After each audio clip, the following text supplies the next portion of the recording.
T-Bitch. Let's go.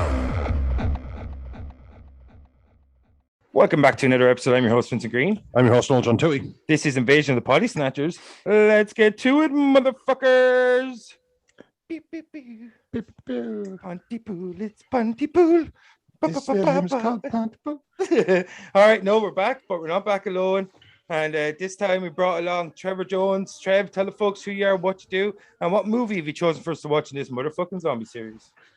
Hello guys, how you doing? Glad to be on the Invasion of the Potty Snatchers podcast. I am here on behalf or as a host representing Geek Sweat, which is a podcast for filmmakers and film enthusiasts. We're available on all available podcast platforms. We talk about film news, reviews, and interviews. We also do trailer talk where we predict how good feature films are going to be in future. We've also got a segment called Dom's Docs where we do documentaries and we try to interview IMDb listed filmmakers. We're a group of independent filmmakers who want to share our unedited opinions on feature films and series that are available to stream. And for this podcast, I felt it was appropriate to nominate the 2009 feature film Ponytpool, starring Stephen McHattie. Ponytpool, it's a Ponytpool. Yeah, I said this film to my better half, and she said it's a place in Wales. I went, oh, it's a Welsh film. I thought it was a British film. And I went, okay, you know what? I sat down and I went, Stephen McHattie, oh, okay, let's see the accents, you know. I'd never heard of this, and this film was really good, and it went completely under my radar, and I clean up in horror genre. Like nice. I'm watching 2, 3, 4, and since this maybe 5, 6 a week, and this went under my, so well done. Yeah, I never heard of this. And there's another movie that you'd recommended before this, but we went with Ponytpool's Colin, another zombie movie. Like Trev knows seemingly all the nosy shit. Yeah, Trev knows all the deep pull zombie movies, but yeah, I'd never heard of this movie either. Really enjoyed it. So Trev, what is the relationship? I think what it is. Well, I'm on the other side of my podcast life. I also try to be an independent filmmaker, so I've been quite successul mostly in corporate videos. Yeah, exactly. I've been quite successful at that, but obviously I was coming up short in a few scenes, so I had to find some other alternative forms of income. But I've done a few music videos, corporate videos, and promotional videos for local charities.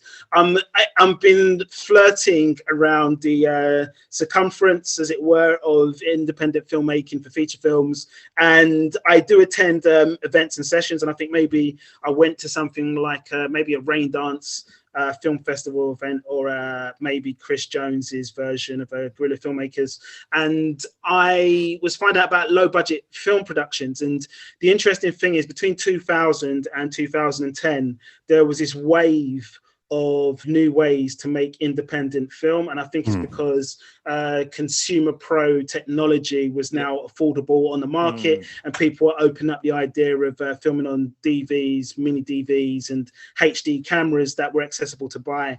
And Ponytpool was just one of these examples of how to make a low budget feature film, and obviously with one-star actor, but to kind of do these kind of single location, strong story, strong premise, low budget, low special effects. And I think Ponytpool was one of the inspiration.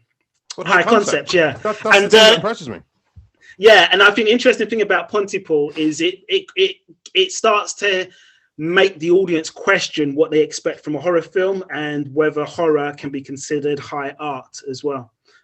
Yeah, well said. And that's the thing. There was these scenes early on where there's a protest outside the doctor's office. It all goes to hell. There's been explosions. Multiple people are killed. Police sirens on the way. And it's all just, essentially, it's a guy that we understand is in a helicopter kind of observing it. We see nothing. And I'm thinking that, bar the fact that you've got a great actor at the helm, and I'm sure that, but you're just kind of thinking, wow, that's awesome. Wait a minute, I'm not seeing anything. There is just some vague sound effects and a guy describing something, and I'm thinking that's genius. Reminded me of Failsafe. Have you ever seen Failsafe? I haven't seen Failsafe. It's there's two versions of it. There's one from like the 60s or something, and then there was remade in about 20 years ago, I think, with George Clooney and Noah Wiley, a few other people. But it's all set in. If it was a George Clooney remake, it must have been excellent. It was really good. It was all set in one kind of room. and it's about where a nuclear bomb, it's like a nuclear device is about to be delivered, where it's like by mistake on Russia, where there's a plane flying to Russia thinking America is after being attacked, but America's not after being attacked. And the fail-safe is that this is going straight away to Russia, and they're trying to get in communication with this plane before it nukes Russia, because they think America's already after being nuked. But when Russia hear about the plane coming, they're going to nuke America. So pretty much they have to get in touch with this plane. But the whole thing is that they have to pretty much find a way of stopping this plane from nuking Russia before Russia actually nukes America, because this plane thinks that America's already after being nuked. And it's all set in one room, man center. It's very, very well done. High concept, but obviously shot from a perspective where you just kind of get to be inside of the story instead of inside the special effects or something like that. You know, it's not the Battle of Helm's Deep in Lord of the Rings or anything like that, but it still gets the blood pumping. And I thought I think I might have seen Failsafe, but I'm not sure. But the Ponytpool is just an excellent reference point for that. I thought the concept of the virus being carried by words, Terry, how did that do it for you? Terry. You got the virus yourself. It's Trevor still, but let's keep an eye on this one just in case he starts babbling later on. So the interesting one of the reasons why I selected this film actually is because I know that both of you are writers. I like to write scripts as well, and I think understanding story where language is at the center, particularly where language is at the center of the horror concept, I think that was quite interesting. I've not really seen that before. And speaking of language, I just want to let people know that this is a film that was made in Canada. It is in the English language, but it also delves into French and I think Arabic at some points as well. German and as well. German as well, the doctor character. Yeah. And I think just to go back to the low budget state again, this is he only made a box office of $32,118, and it was a film that came out in 2008 September, but it's got into the Toronto International Film Festival. Apparently, it's won 11 awards, but that was in 2010, 2 years later. So this is like a slow burner movie where you really only find out about it through word of mouth. And I think Stephen McHattie's big film of that year, I think, might have been Watchmen. So that's probably why there wasn't too much publicity about this specific film. But I think one of the things about this film is it plays along the lines of Orson Welles' War of the Worlds radio performance. And the director, Tony Burgess, he's got some influences from Orson Welles, but also we should know that he's a writer who actually wrote a novel. I think it's called We Need to Talk About Ponytpool. And that novel was the basis of this feature film. And the original concept of the feature film was to actually just have a wavering line at the beginning, which was synchronized to the voice of a specific actor. And we watched the film and understood the tension through the wavering line. But they've obviously got the budget to bring the actors in and have a set in location. So we see the wavering lines in bits and pieces of the film. But I think the interesting thing about this is it's really challenging you to pay attention to what's important. And it also plays around with the concept of how horror films templates are understood, because we are introduced to characters, but it's not made clear to us who the hero, who the villain is, and particularly what some of the backstories are and how invested certain characters are. So each scene kind of shifts the momentum of who's got the status of who's trying to do the right thing or who's in a morally conscious frame of mind. Yeah, no, I think one thing about this is that when the movie builds through the tension, the way they control the tension is fucking awesome, because it's just little reports. This is how you get it. Like when coronavirus started coming out, it's just little reports here and there. Yeah. And then you're just what's true, what's false? Because at first it was supposed to be the pandemic to end all pandemics. It was supposed to be Spanish flu 2.0. You know what I mean? Everybody was freaking out, and that's what I loved about this. It's the way they control the tension, to build through the scenes, the little bits of information, and because you're only hearing it over the radio, it's not it's whatever you pick up in that moment. It's not like you're seeing visual cues. that like everything is given to you through an oral setting, and that's what I love about it. That it uses and builds the tensions, like those, like when you have a scene in those movies in a war movie or something, where you have two guys are communicating through the radio, and all you're getting is from the point of view of one end, and they hear a vicious attack or something going on the other end, and it's just left for your imagination. And like that's what this did really well, that like it bled through the information and like really drip, and at the same time slightly heightened the tension with every bit of information we got. And that's how we kind of controlled the pace, and that like because it's in one room and it's a small cast and there's not very much variation in terms of the scenery or what we're seeing. But what it did was it increased the pacing throughout the movie by increasing information and heightening the tension. I thought that was really clever, you know. Yeah, and I think horror movies of the decade, particularly ones that turn into franchises like Hostel and Saw, they tend to tell you what's going on in the first 15 minutes, and then you end up in a film where it's not so much of an unfolding story, but it's more of just a situation that somebody has to get out of. Yeah. Whereas in Ponytpool, the situation is changing all of the time. So the beginning of the film, I think it starts off with a piece of audio, which is actually going to take place later on in the film. Okay. And you actually start the actual first time you actually see a character is Stephen Hattie, who's playing somebody called Grant Mazzy. And you kind of get the idea he was some kind of popular shock jock in a big city who's now had to take a small town gig. Got shit hand and now he's making ends meet. Exactly. So you've got this idea that he's already going on to the edge of beyond or the ends of the earth, pretty much like maybe you could say Jack Nicholson in The Shining, when he has to go and stay at the hotel, at the Overlook Hotel. So this is about him going out into the wilderness and waiting to see what's been discovered. And I think the good thing about this film is it wasn't spoon feeding you how to feel about anything at any time. No.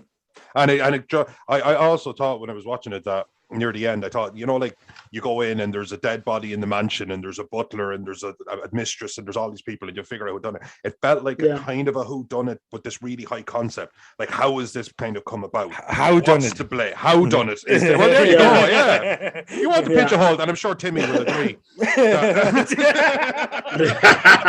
Yeah, give me all the teas. I want to get through all the teas. Call me Tony as well. But that just as you're trying to piece together the information, you're kind of thinking, wait. So the kid, like, there's the guy that was on the ground. Who I think his name was actually Terry or something like that as well.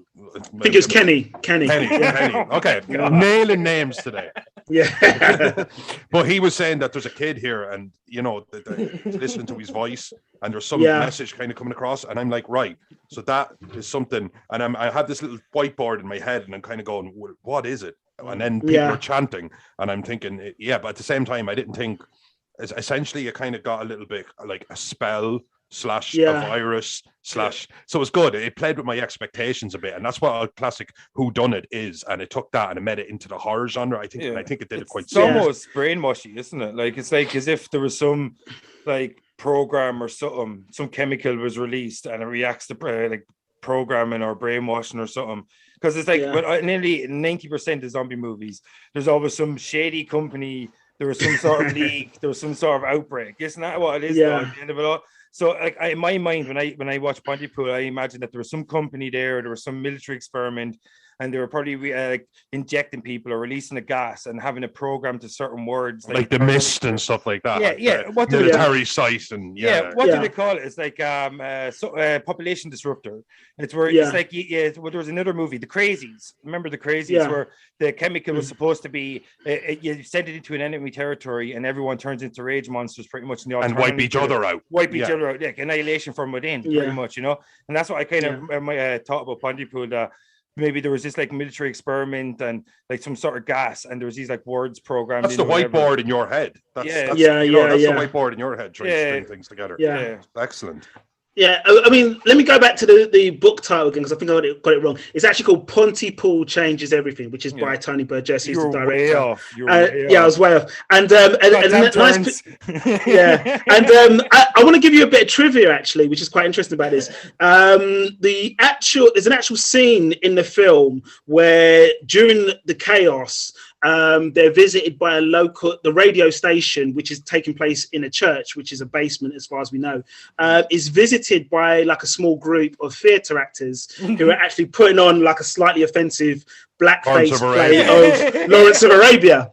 And super it was a good way of revealing how the virus works. I don't want to go into too much detail about it, but one of the singers in that was actually the director Tony Burgess, and his character was referred to as Tony, but by accident, Stephen McHattie actually calls him by his full name at the end of the scene, which is quite interesting. And I think one thing that I liked about this is Ponytpool is very specific about pointing out the tropes of what a horror film and a zombie film is. Yeah. So we have the basement, we have to go down to the basement situation. We have the being cut off from any sense of authority or safety and isolation. That's right. Barricaded as well. You know, you fortify where you are. There's actually 2 or 3 barricade fortified moments in the film. And obviously the humankind turning into the horde. And then the infection spreading in a way that people don't understand, and also the kind of the panic through misinformation. So it does all of the things that the zombie films have told you to be afraid of beforehand, but it just gives it to you in a slightly different menu. So you're always thinking and second guessing what might really be happening. And there's an interesting part of the film where it's actually playing up the idea that it's a hoax as well. So this idea that all information may be information may be fake information is something that's played into the story as well. Yeah. I don't see that ever happening. I can't see misinformation during a crisis. Wouldn't Stephen McHattie's voice? Wouldn't they just break down your kidney stone for you? Wouldn't it just the fuck? It's just therapeutic. It just, what a great actor to have at the helm. It takes honest to God, it just takes it from B level status to A level status for me. Like this is as good as a horror film as I've seen recently. And it's new. I think we're always looking for something new. Yeah, and it's new, and I think that's why you get so many points for me. But the fact that you just had someone at the helm there that was just so comfortable. And what I like about it, yeah.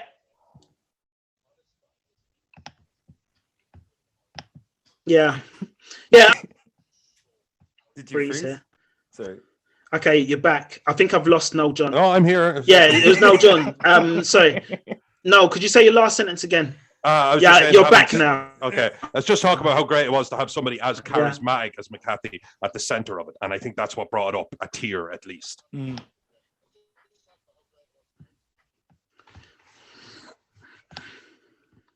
Yeah, the thing I found interesting about the introduction of Stephen McHattie is he's one of these actors who he's just been around and you've seen him in things, and he's just kind of like one of these background staple actors who's just been like in hundreds and hundreds of films.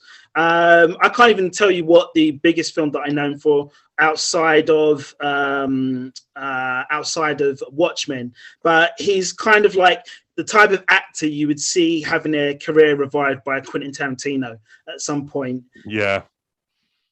Is he still acting? Is he? He must be super old. 75 now. So, but you know what? I think I won't be surprised if he is. And I think the interesting movie, which is Sidney Breyer, the way it's said in. Sorry, I'm getting a kind of a glitch moment here. It's cool. Just power through, dude. Okay. I'll tidy it up. Okay. Yeah. So what I was going to say is Stephen McHattie he gets to say this line, which is Sidney Breyer is alive, which it sounds very innocuous, but when it's repeated over the microphone in his specific tone, it sounds like a horror trailer moment being inserted into the film. And it's an excellent way of reminding people that this film isn't fucking about. It's actually trying to put you into a state of tension and fear without relying on blood, guts, and gore. Yes. Leaves it up to your mind. Like, it's like I know there's a few bloody scenes in it, but like it's like something I said before to Noel was the masters, John Carpenter, Wes Craven. A lot of them say don't spill a drop on screen. Like, keep the blood to your imagination, imply the gore, imply the violence. And like that's what this movie did for most, like for 95%, like except for that scene where that we finally got to see a little bit more of an understanding of the life cycle of the virus when the girl, the radio station worker, she pretty much kills herself by spewing up all over the place because she couldn't pass on the virus. That's obviously a bad virus that dies off very quickly. And I don't think what they call it, the naught rate or something, is the rate of infection or whatever. Like, so you must need to go along quickly, otherwise it burns out and dies. Yeah. You know what I mean? Like, so we finally got a bit of understanding with the virus there. But apart from that, like kind of bloody scene, most of it is just left to your imagination. Like, it's very much like a radio play. Like, you know what I mean? It's just one of those things where you're sitting there. You have to build a story in your head. It's like you're reading a book or listening to an audio book, or like something like Dan Carlin's Hardcore History, where he's giving you all the information. He's painting this beautiful picture with his words, but you and yourself have to construct the actual visuals if you really want to see them. And that's what I love about this. It gives you the opportunity as an audience member, as a viewer, to craft the story for yourself. It's up to you to imagine what's going on with Kenny. It's up to you to imagine what the riots look like, what the violence looks like, how close they're getting to the radio station, how much Pearl are protagonists in. Like, that's what this movie does really well. With the one, sorry to speak over you here, Vin, but the one exception to that, which was quite strange and quite beautiful, was when Grant starts reading out some of the obituaries that have happened in the town. Yeah, he starts saying that this be on his 51st year killed, and then it was just these people. It was black and white, juxtaposed against black and white, and it was like just a small, like 4 seconds of them, but it was clearly a moving image. You know, it was like their dresses were blowing in the wind or whatever, what have you. And I thought that was just the one thing that flew in the face of what you were saying. I thought it was a really interesting moment because, again, like you kind of touched on, Vin, we always say like at the start of Armageddon or something, a meteor takes out Paris, and we go Stalin again, dude. But it doesn't matter because it's just a special effect. It doesn't have that personal. So I think when he was reading the obituaries, they must have thought like, well, we need this to hit, and it did, because you've seen like pictures of children and pictures of elderly sisters. Isn't it?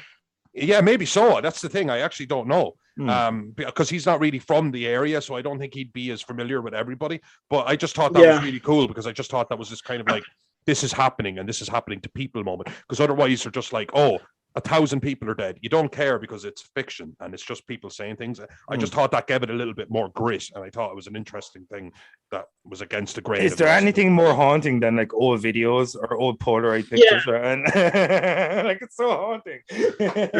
Well, I mean, but the thing is, I thought what was interesting about it is because Grant Mazzy is the outsider in this film, and he doesn't really know the rules of how things work, which is why Sidney Bright has to keep checking in with him and telling him what he can and can't say on the broadcast. But I think reading the obits was quite interesting, because usually when you see a zombie film, you only get to see the zombies like killing, murdering, falling off building, getting their heads chopped off. And I think in this moment, the directors made a choice to say, no, these are real people. And I want you to understand that these are collections of families, or it's a community that's been torn apart by this virus. It isn't just a cool moment where the lead actor can pull out a machete or some kind of improvised hardware tool and hack somebody to death. So I thought that made it feel a bit more newsworthy, as it were. And it's quite interesting that they also have a segment where the BBC get involved or get wind of a story,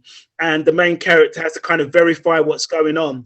And it kind of reminds you of how language in the media can manipulate how people react to things and what they take from it.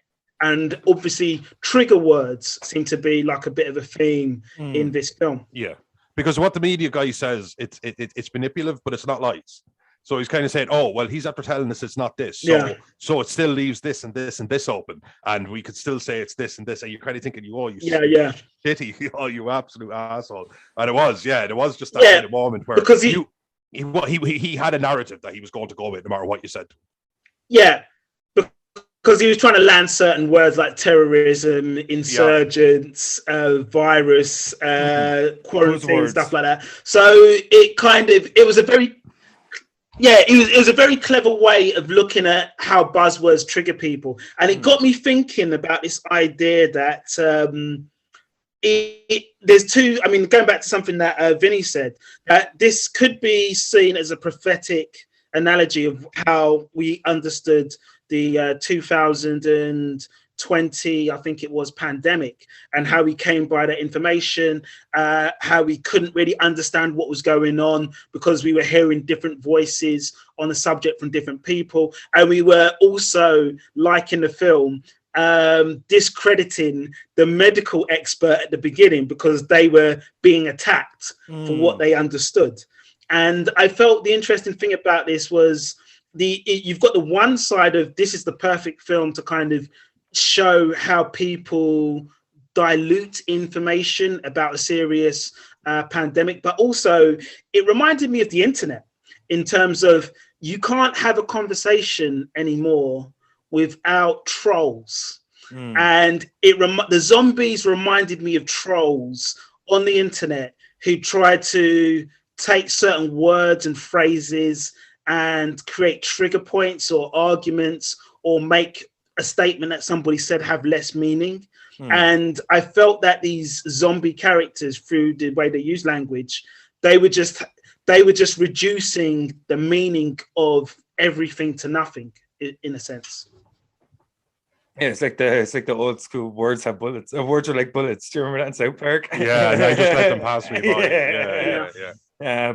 No, but it is an interesting take because it's like something we spoke about one previous episodes is that zombification can happen in many different ways, and not only that, it can actually look like many different things. Yeah. And that's why, like a rage virus or a T virus, or even in this, or you're talking about buzzwords, like you can zombify a population with propaganda. Like we've seen this with misinformation. We've seen this, and that's what this kind of is kind of the social commentary contained within Ponytpool is that's looking at how people can be turned into rageful creatures, or how people can be twisted and manipulated by just the use of language.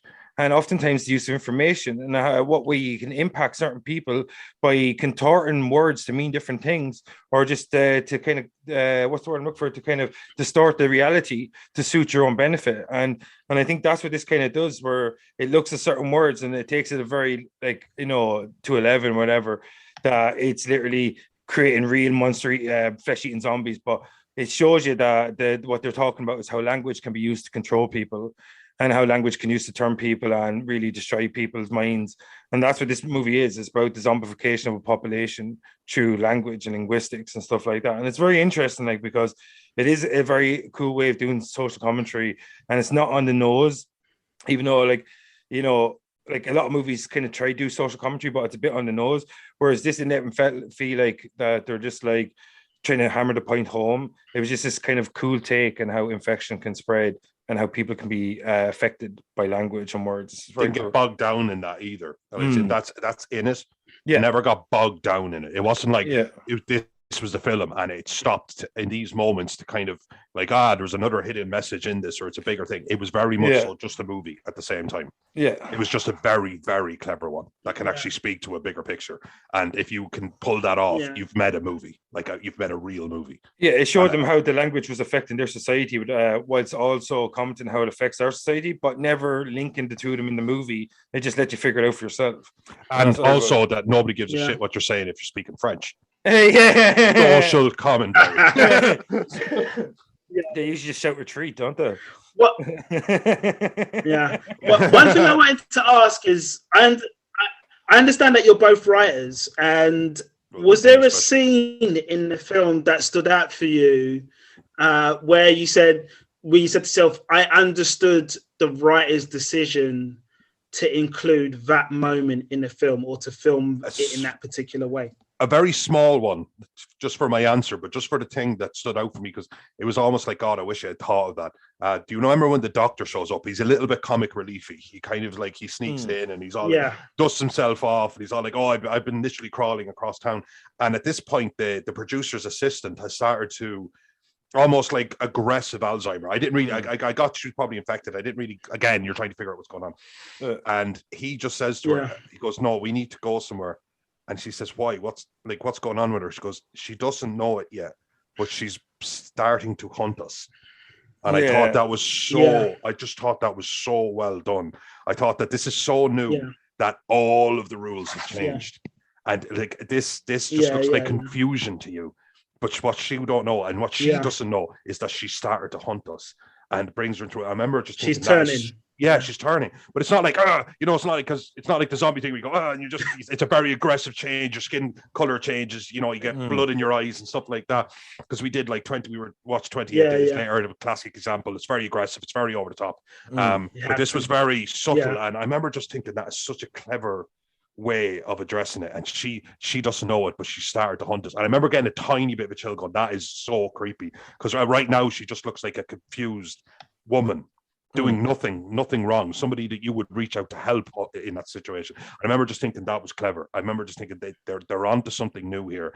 And not just that, now that they have it, they're using it well.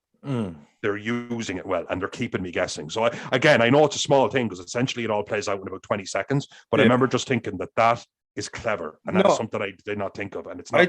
I was just going to say, I think that's a good choice, because I was going to jump on that character too, because we don't get a lot of exposition characters in this, or a lot of characters that help us better understand. Of course, because it's a small ensemble. You know, four characters essentially. Yeah. So outside of the Doctor, the only other information character is the woman turning. Because we get to see how she turns, how she acts when she turns, and then we get to see the life cycle of the virus, like I touched upon earlier. That, for me, I thought that was a cool scene, and it's a clever way of doing exposition without doing an information dump, because you're actually getting to see the exposition play out instead of being explained to you. It's very much show not tell.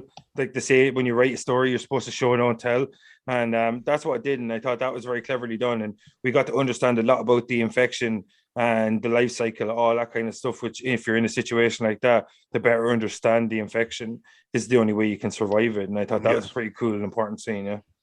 What about you, Tony? There must have been a moment. It's Timothy now. So I think for me, is Stephen McHattie's voice plays a very important role in this. And it reminded me of a film called, with Clint Eastwood, called Play Misty for me, where a lot of the horror. Seen it in the cinema. Did you? How old are you? Yeah, they played at the Horrorton in Dublin. Of course it is. Great. Super movie. Yeah, of course. Yeah. You're not 72 years old. Yeah. So the thing is, Steve McHattie, he is that craggy old shock jock American, which I think is loosely based on a Howard Stern type character. But I think the voice, in terms of it's almost the equivalent of like Vincent Price in Thriller. And I liked some of the moments where he was just trying to make sense of the eyes in the sky, and I say that in quotation marks, Kenny, who was trying to relay information, because it brought a sense of intimacy to the horror that you wouldn't have got if you just saw it as special effects flying around on screen. Because now it's about not just the peril that Kenny is in, but it was also about Grant Massey's almost post-traumatic stress disorder, because it was briefly touched on that the production assistant was like an ex-army veteran who was in Afghanistan, but she couldn't quite articulate what it is that she went through. And you kind of got a sense that Grant Massey's character had gone through some horrific things himself. Yeah. But and it may be the reason why he's in these kind of jobs that send him to the end of the earth, and he can't hold down a regular radio position. But there were some moments where it was just brought close to, this is just me and you and nobody else in the room, when he was talking to the microphone. So I thought that was some excellent moments to kind of make it personal.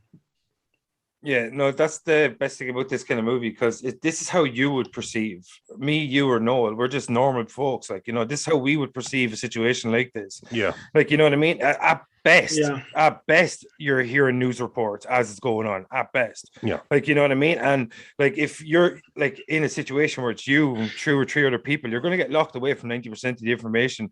It's going to just be coming through slowly but surely, that kind of thing. Yeah. And that's what I liked about this, that they did a really good job of cutting off the protagonists away from the events, and in that way they cut the audience away off from the events, and it just like literally lets it play out in your own mind. And I just that's the way it would be. like for normal people, unless you're on the front lines. That's what me and Noah spoke before in zombie movies. Most of the people that would die would be first responders, frontline people, military, and the people that would be the ones that would survive are the ones that have no information.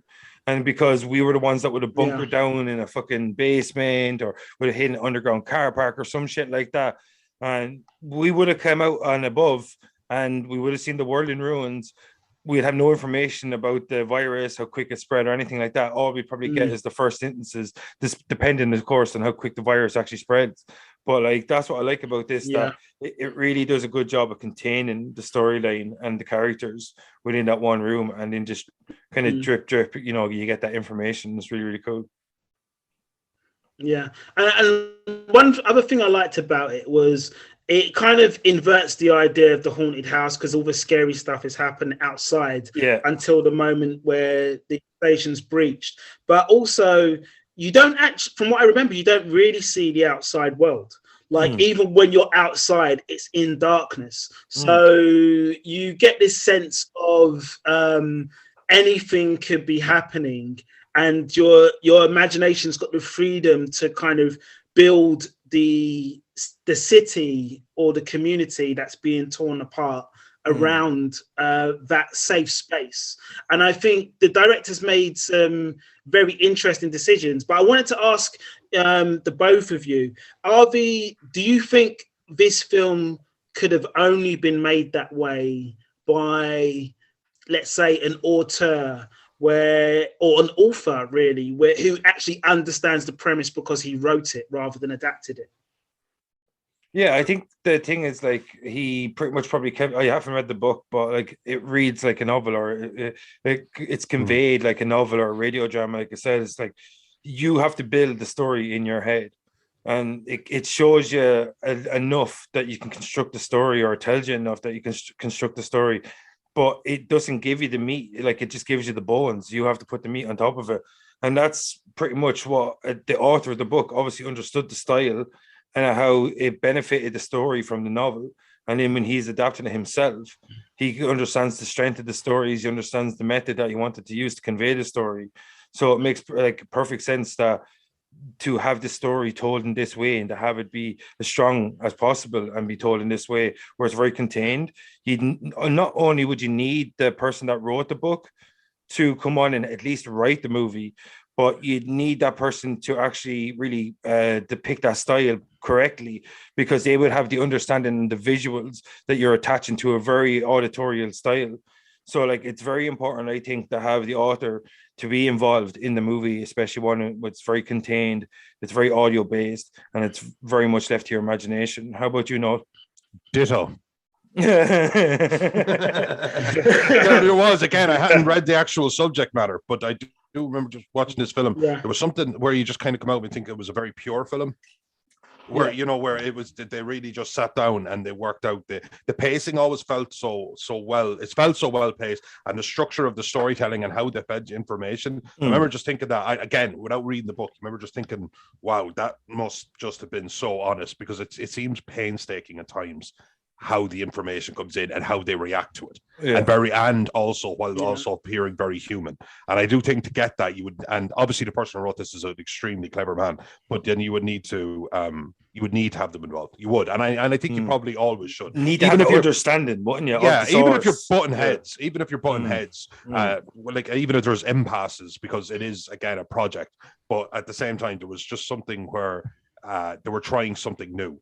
So if the book is something new and you want to adapt it, then bring somebody in and try and adapt something new to the screen. So yeah, I do. And I'd be so puritanical about it, where I just think, just get everybody involved and I don't give a shit what it grossed at the box office.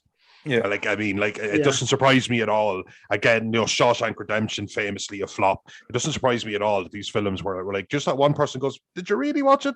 Like, did you watch it through the right eyes?" And then it goes to circuits. The DVD comes out and it blows up, or whatever you have. And this film is just that. Like, fair enough, we got very bombastic in the last 12 years or so in a lot of our cinema, and horror is no exception. We've got A Quiet Place and stuff, but this film is not bombastic. But so I do think a little bit of a slow burner in itself, and a little bit of a slow burner in how it enters the public conscious. And I'm a little disappointed in myself that I'd never heard of it before, to be frank. So yeah, no, I agree. Well, to be honest, I think there's a certain reservation for horror films where I feel the best horror films are the ones that get rediscovered as opposed to the ones that are broadcast in the cinema straight away. Because I think even The Exorcist, I'm not sure if that was a straight away hit as it happened. I think it got banned for a little while. But there are films like I think Texas Chainsaw Massacre, Nightmare on Elm Street, where they may have made some money. They may have made some money at the box office, but they really became hits through word of mouth. And what I like about Ponytpool is, even though it came out in 2009, it's still being rediscovered. And I want to just draw your attention to an article, and I can send you the web link afterwards. It's called Ponytpool Film and Language, and it was written on the 18th of April 2017, where somebody seems to have written an article about Ponytpool as a film which is not made for mass consumption, and it looks like an article that they wrote for some kind of thesis. But they come up with this concept that Ponytpool is considered to be a paracinematic film, which means it has an explicit manifesto of a paracinematic culture, which is to valorize all forms of cinematic trash. So it goes on to extend this to say that there's a guy called Hawkins, or it could be a woman, who wrote in 2002, paracinematic taste involves a reading strategy that renders the bad into the sublime, the deviant into the defamiliarized, and in so doing, calls attention to the aesthetic aberrance and stylistic variety evident but routinely dismissed in the many subgenres of trash cinema. So I think with Ponytpool, it hands you everything. It hands you the good, the bad, and the ugly of everything that's existed in horror films, particularly zombie films. But I think it's like what you said about the comic relief, where the doctor comes in to try to give the exposition, and it's clunky exposition that he's been given to do. But he does the exposition in a very fast, forward-thinking way.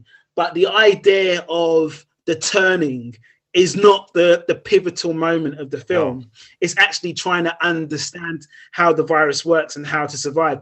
And the whole bloodletting scenes, they are quite effective, not because it's a moment where somebody is about to be killed, but it's a moment which is more than unpredictable because it's escalating the tension in the situation and what the characters have to deal with. So I like the idea that it was giving you the special effects. It was giving you the special effects that you needed in the horror film.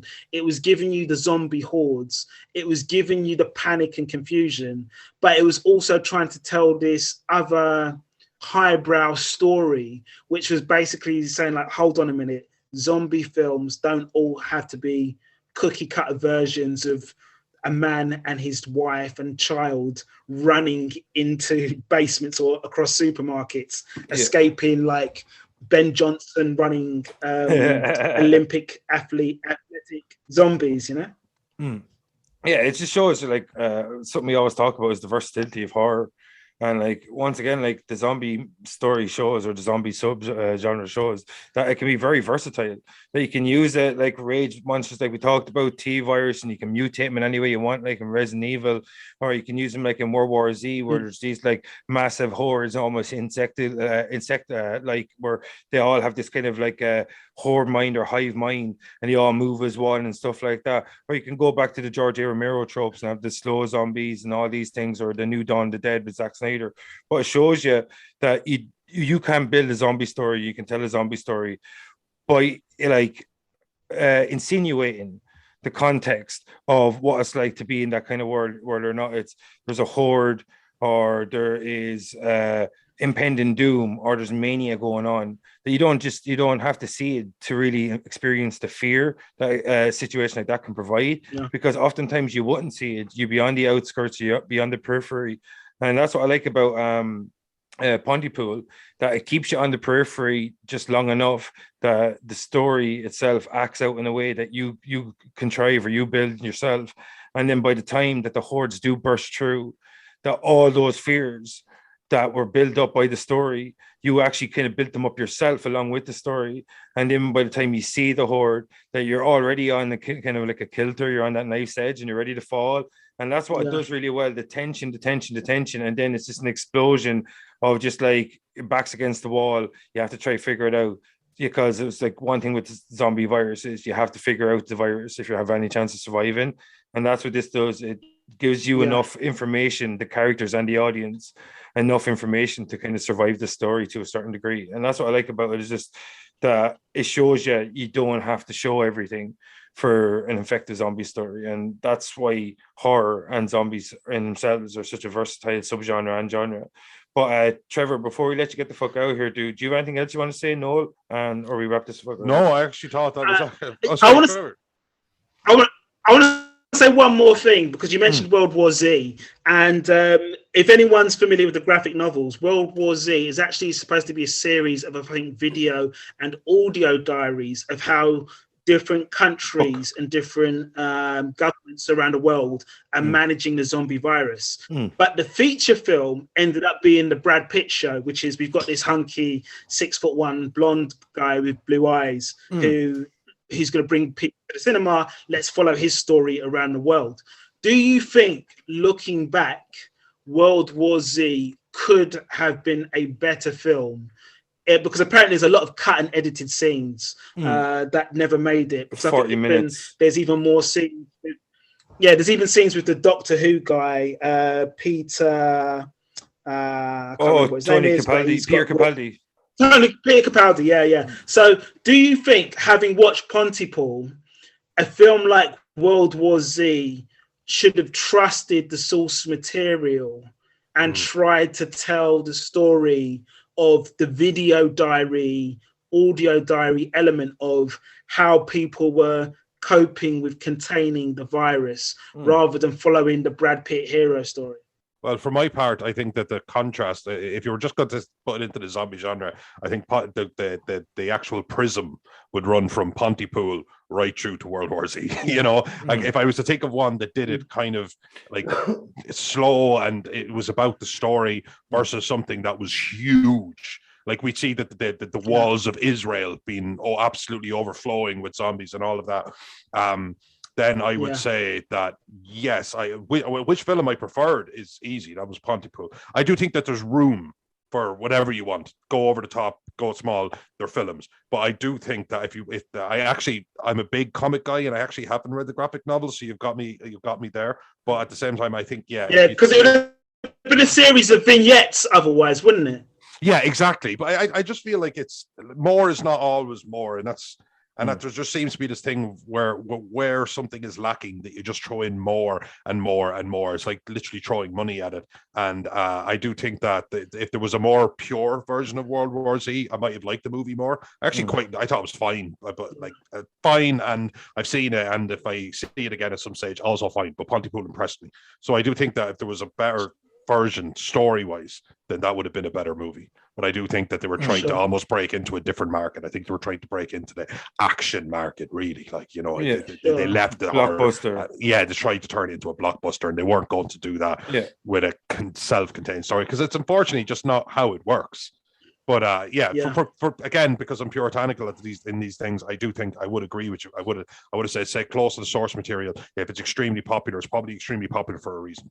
Yeah, like I think what you do is Max Brooks sold 2 million copies. Give Max Brooks, let him show run, let him be the main writer, let him tell the story the way he wants to tell it. Whether he wants to adapt it in a different way for screen, I think it would make an excellent TV series or mini series.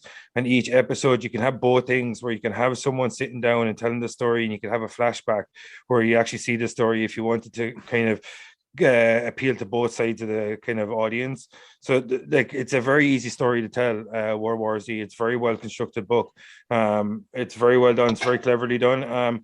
But I think the best way to do World War Z would be in a mini series or TV series, and let Max Brooks write it, or let him show run, or let him consult, because it sold 2 million copies. So I think if anyone has an understanding of that story, it's Max Brooks. But Trev, we're running short on time, dude. But so before we get the fuck out of here, can you tell the folks who you are, or so not who you are, but can you tell the folks where they can find you? Okay, so if you're interested in podcasts and you like listening to film talk and film reviews, like you do with Invasion of Potty Snatchers, you can find Geek Sweat through the hashtag GEEKSWEAT. We're on all the big platforms, including Apple, Spotify, SoundCloud, and Stitcher as well. You just find us as the logo, 6 people in little boxes with different background colors, and we've got about 180 plus episodes online, and we've even got a pending interview coming up with these guys as well on a documentary segment, Dom's Docs. So feel free to join, like, and subscribe, and thanks for listening. Awesome. Thanks, Trevor. And thanks for having me on the show. Sorry, I was going to say thanks for having me on the show as well. No worries, man. It was awesome. Really enjoyed the movie, man. Really enjoyed having you. Really appreciate you coming along. We get the fuck out of here. I'm your host, Vince Green. I'm your host, Ultra Tui, and that was Tobias T.O. Thompson. Yeah. You've been writing down names all episode. I was not listening. No, but we're playing into the whole virus. So I'd like to say thank you, Niall Quinn, and thank you, Vernon. I really appreciate you being on the show. All right, peace folks, out, man. It's been see you brilliant. next time, motherfuckers. This is Invasion of Potty Snatchers. That was Ponytpool. That was Trevor Jones. Peace. Peach.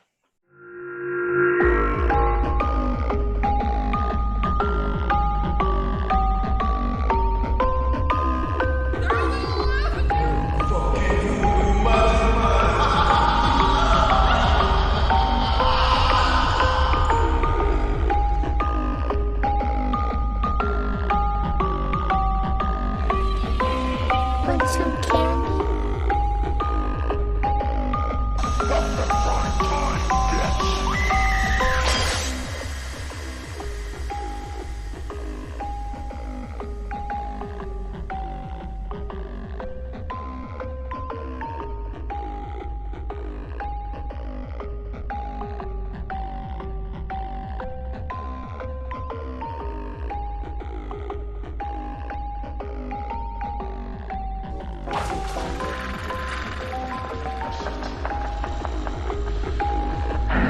Yo, she-bitch.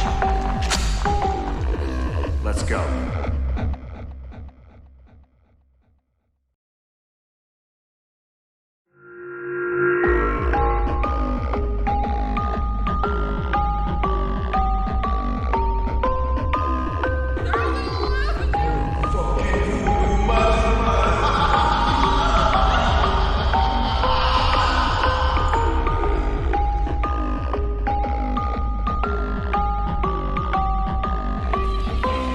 Want some candy?